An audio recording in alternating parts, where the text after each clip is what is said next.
Speaking of company relationships, I don't think we can talk about that without referencing what happened with MSI. I think you I forgot subtly about knew. that. I think you subtly knew that was coming to some degree, but obviously details withholding if need be. But how did that affect your outlook? Because obviously, like that would have affected like how you dealt with companies to an extent. Did that give you a more jaded view at all, or? I'm already a bit cynical, so not really.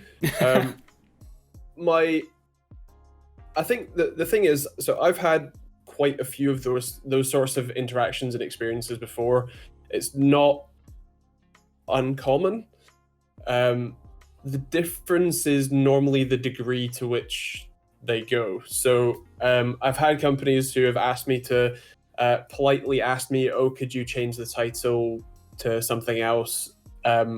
Or could you like an interesting one where they said, "Can you set a video private for X amount of time so that we can do X, Y, and Z?"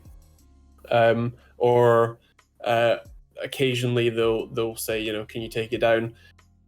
The vast majority of the time, unless it's a very reasonable request, like especially if I've got something wrong with the video, then I will, you know, in that case I'll happily oblige and fix it as best I can.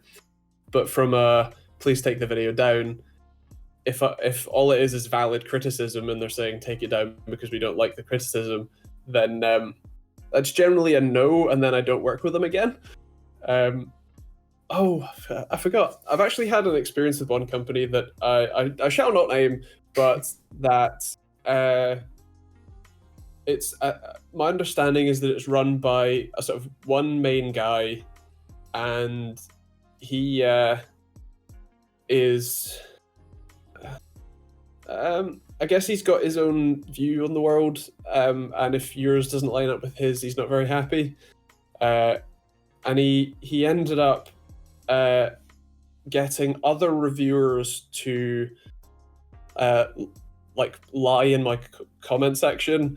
He used the company account to lie in my comment section, and then threatened me on Facebook, like my personal Facebook page. That's fun. Yeah, it's a fun one. Yeah, so I've had those sorts of experiences, and I'm normally able to handle them, what you might call in-house, without needing to talk about it overly publicly. But with the MSI situation, it was the fact that I had the request, I said no.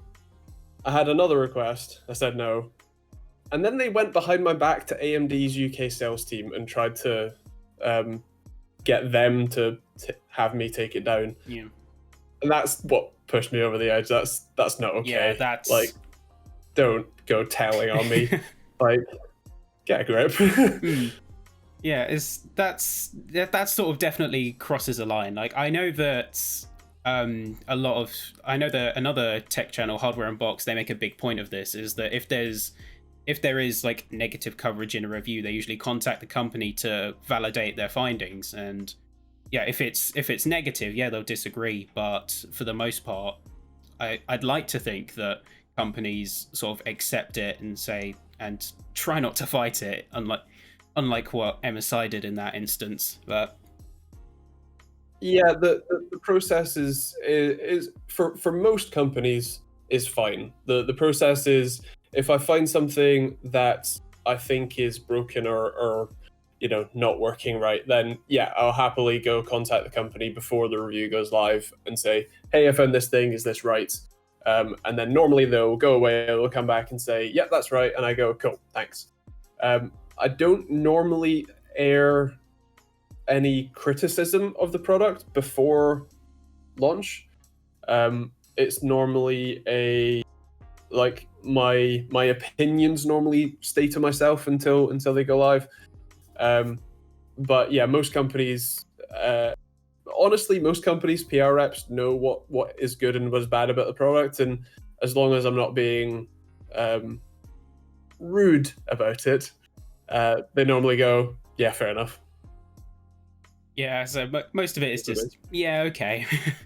But Yeah, I think one of the standout things that happened with MSI, obviously when you went public with all of that, is how so much of the tech community rallied behind you to say no, this isn't okay. How did you feel about that?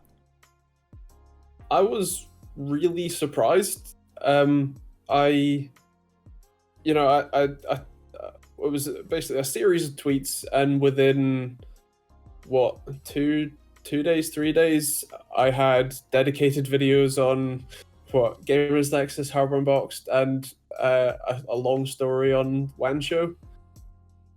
And it's kind of, I guess, surreal is probably the right word. I'm incredibly grateful. Like that can't be understated. And if not for uh, the support, I don't think that the situation would have been remedied as I suppose well as it was, if that makes sense. So yeah, I'm incredibly grateful. Yeah, having that big signal boost, I was sort of viewing that at the time it was going on, and I just I love to see it because it was good to see everyone rallying behind a common cause, because that wasn't okay by any stretch, and it was good to see everyone sort of stand to say no, you can't do that.